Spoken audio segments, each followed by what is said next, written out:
United Arab Emirates announced early on Tuesday that its air defense systems successfully intercepted and destroyed a combined missile and drone attack launched from Iran.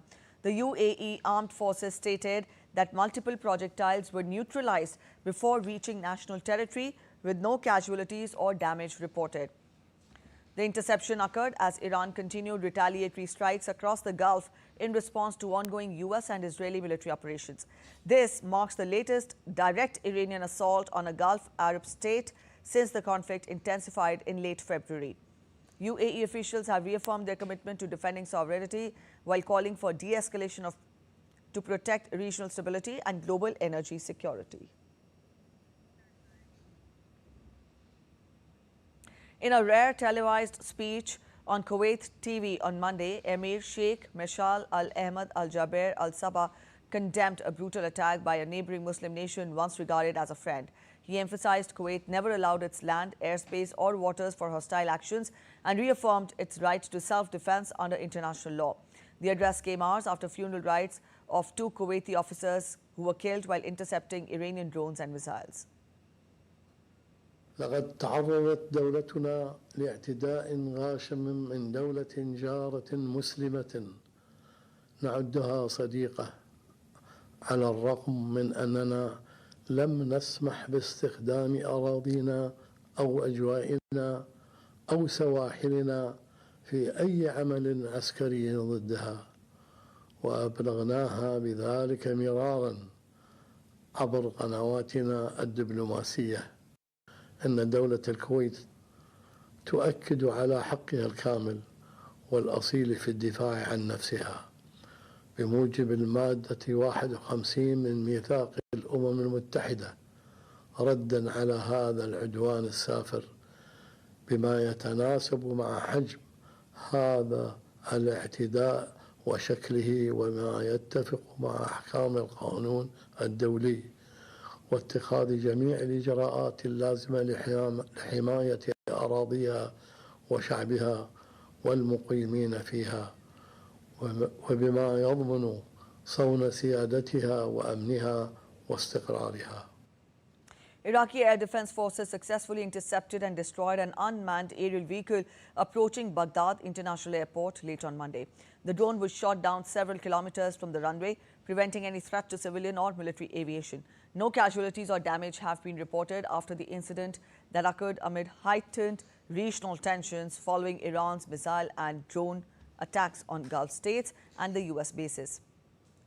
Iraqi authorities have not yet identified the drone's origin or operator, but sources suggest possible links to the ongoing proxy activities in the escalating West Asia conflict.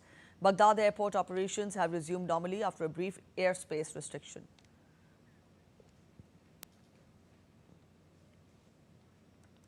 Investigative group Bellingcat released analysis on Sunday showing a 3-second video clip geolocated to the site of a bombed school in Minab, southern Iran, that killed over 165 people, mostly children, on February 28th.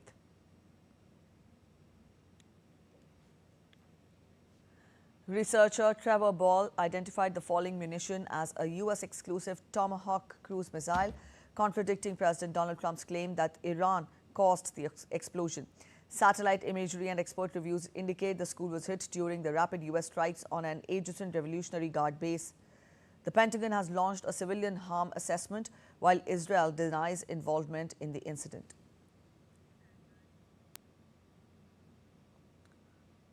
Bangladesh has introduced fuel rationing as the West Asia conflict worsens the energy crunch in the import-dependent nation.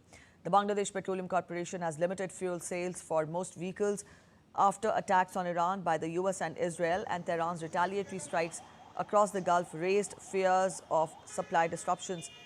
Bangladesh imports nearly 95% of its oil and gas needs.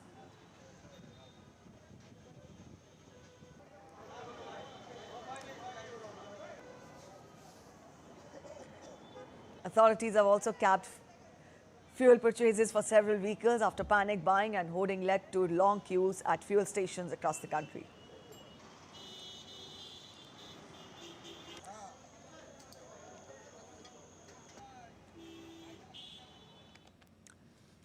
Pakistan's Prime Minister Shehbaz Sharif has said that schools would close for 2 weeks and announced sweeping cuts to government fuel use and spending on Monday. He said the measures are aimed at controlling the situation arising out of surging oil prices triggered by the conflict with Iran, which are threatening to destabilize the economy. Under the new measures, all schools will close for 2 weeks from next week, while universities will shift to online classes immediately to reduce commuting. Government departments will face a 50% cut in fuel allowances for 2 months, and 60% of official vehicles, including buses and ambulances, will be taken off the roads.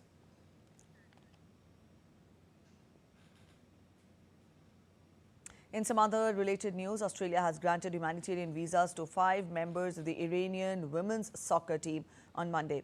The women had been due to fly home, but supporters had raised fears for their safety after the team declined to sing the national anthem ahead of their match against South Korea last week in the Asian Cup.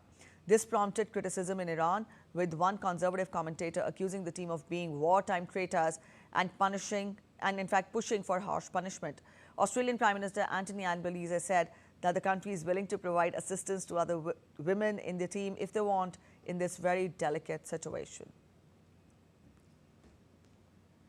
We issued 5 humanitarian visas to members of the Iranian women's soccer team.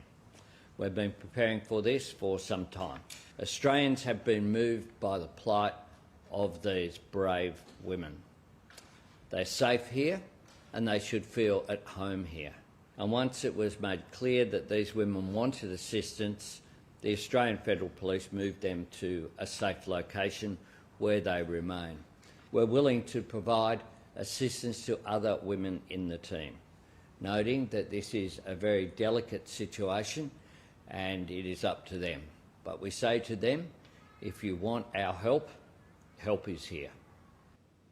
Australia's humanitarian visa program grants permanent protection to refugees and people in humanitarian need. Visa holders can live, work and study in the country.